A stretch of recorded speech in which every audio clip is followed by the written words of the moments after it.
So over the past few years, there's been a lot of talk about the digital nomad movement. As someone who loves adventure and just generally experiencing new things in life, and as someone who definitely was not made for the usual office life, this was always very appealing to me. And for the past 30 days, me and my friend Ed have been living out of Thailand as full-time digital nomads. After these 30 days, I now wanted to give my full real experience of what it was actually like to live as a digital nomad in the very typical digital nomad destination of Thailand. We'll talk about finances, my overall impressions, the overall quality of life that I was able to achieve, and some of the more unexpected problems and just things that you wouldn't probably consider, even if you've seen all the other videos about being a digital nomad. And finally, at the end, I will reveal whether we will stay digital nomads or whether we will go back to our home countries. So my entire life, I have lived in developed countries. I'm from Finland, which is one of the cleanest, most modern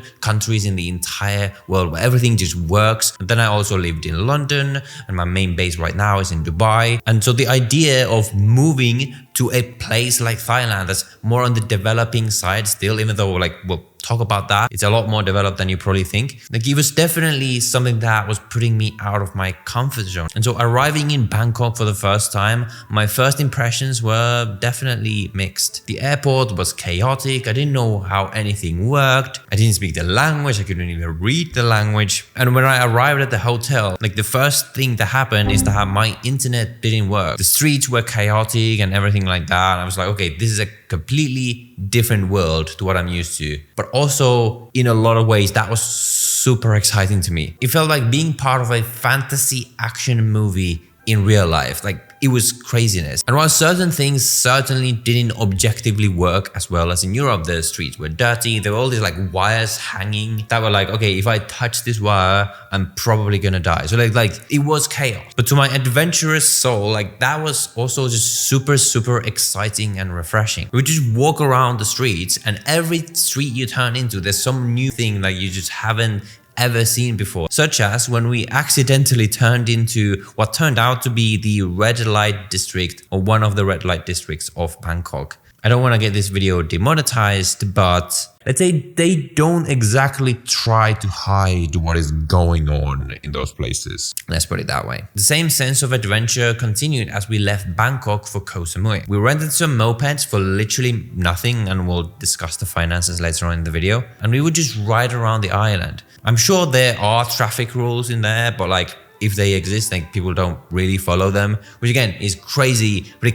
comes with this sense of freedom. If you feel like you can do anything, you don't have to worry about all these rules and regulations. So it was definitely a completely different experience and a very refreshing one. So overall, my first impressions were of pure adventure and freedom. But they did update a bit along the way, but we'll discuss that at the end. Okay, let's talk about money. So spoiler alert, Thailand is dirt cheap compared to places like Western Europe, which is where I'm from. Which means that you have two choices. You can either keep the same standard of living as you are used to in the West, except pay a lot less for it, so reduce your cost dramatically. Or option two, you can maintain the same costs but drastically upgrade your lifestyle. So essentially you get a lot more for what you pay for. Because we were pussies, we went for the second option. So essentially we just maintained what we spend, except we just got a lot more for our money. We stayed in this massive villa. It was basically the same price as this apartment that I have here in Dubai.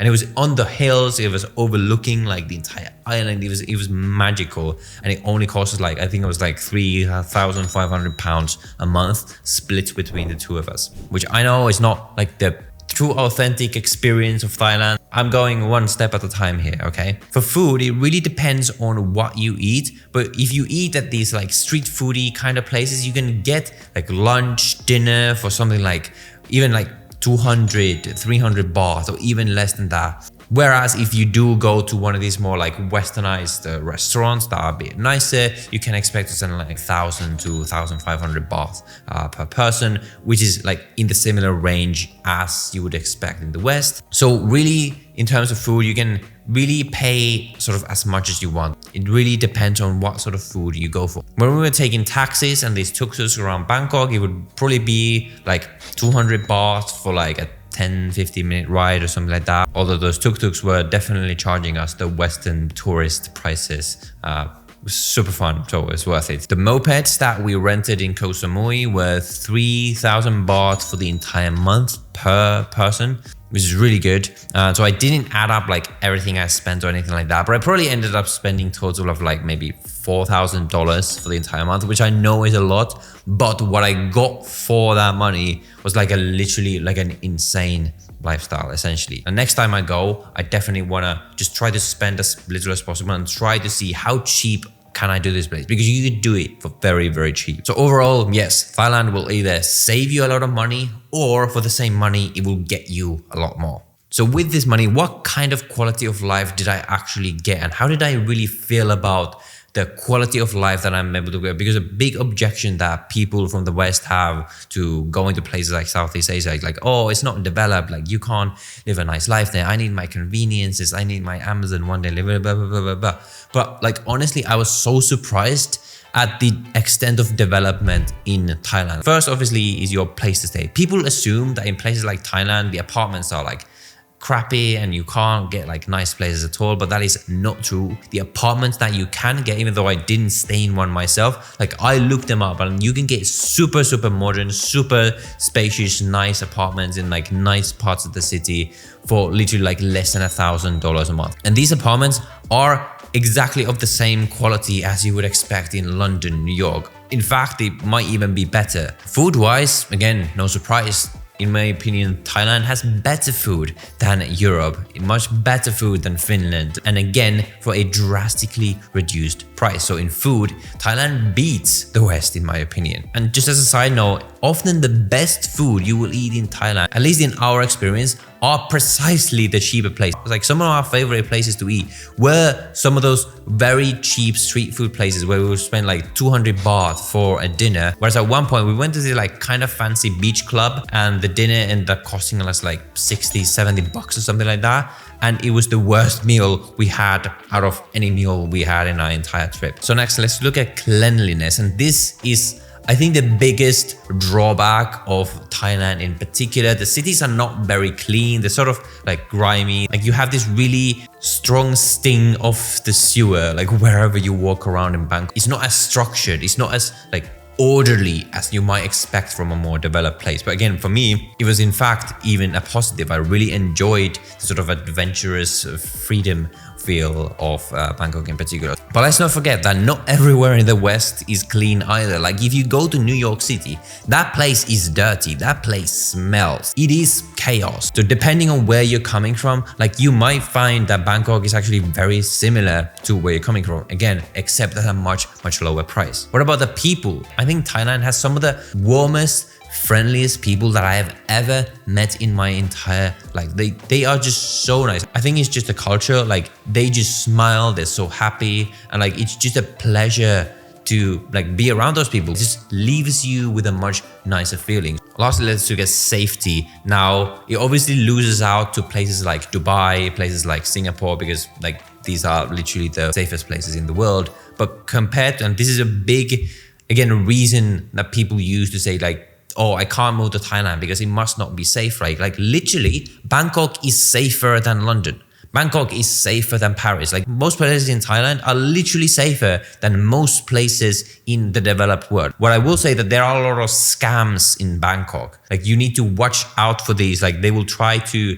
trick you paying more money for something that's not really worth it, and like things like this. This sort of petty crime does exist, but as long as you know what to look out for, just Google a couple of like common Bangkok scams before you go and just don't fall for them and you will be absolutely fine. So overall, looking at all of this, like as you can see, the quality of life is really pretty much the same or better in many cases, which again makes you think like, what are we really paying for in places like Europe if like this is what we can get for this price in Thailand? And obviously this is conditional on you having a Western income. So essentially having your income sourced from the West rather than being sourced locally. But if you can earn a Western standard income online as a digital nomad like I do, and then pay the cost of living of Thailand, like it's literally a life hack. Like Like, there's nothing else I can say about it. Now, before we go into my final conclusions, there's a couple of things you do, of course, need to be aware of. But first, there's a lot of problems that I sort of expected to have that didn't really turn out to be problems at all. I expected Thailand to be the kind of place that doesn't have good internet. Apart from my first experience at my hotel where my Wi-Fi didn't work, apart from that, the Wi-Fi was perfect. It worked. It was super fast. It was very reliable at our villa in Koh Samui, as well as like any place. Another problem I expected was to not have food delivery, to not have all this infrastructure around like convenience of like being able to order breakfast to our villa. And this was again not the case at all. They have this app called Grab, which you want to download before you go, that literally works just as well as Uber Eats or whatever you are used to in the West. So no issues there. But here are the problems that I did encounter. First is time zone. Like, I guess I sort of expected this, but I worked in Finnish time because my co-founders for my startup are in Finland. Like, for us, it worked fine because I don't need to be in meetings all day or anything like that. We just have a couple of calls during the day and it doesn't really matter if we're in different time zones. So it wasn't really an issue, but it's something that I thought I'd add here because for you, that might really matter. But the bigger problem that I did not expect was FOMO, actually. So when you are in these tropical destinations, there's all these places to see. There's all these amazing beaches, all this stuff you can do. Like, you can definitely affect your productivity because you're constantly feeling this FOMO. Like, okay, I'm only here for this month.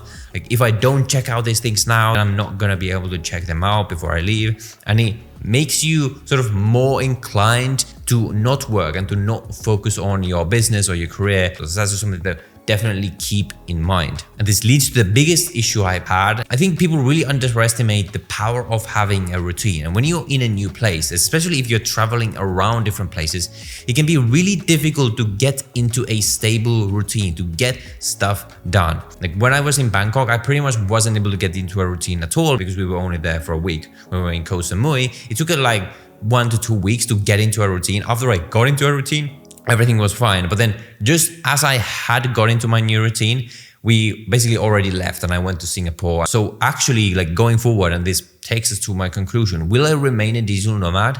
Well, yes and no. I absolutely loved my experience in Thailand, as you might be able to parse together from what I've said so far. But going forward, I will do this with a slight modification. Instead of being a digital nomad in the traditional sense, where you're just going from place to place, a month in Thailand, a month in Bali, etc.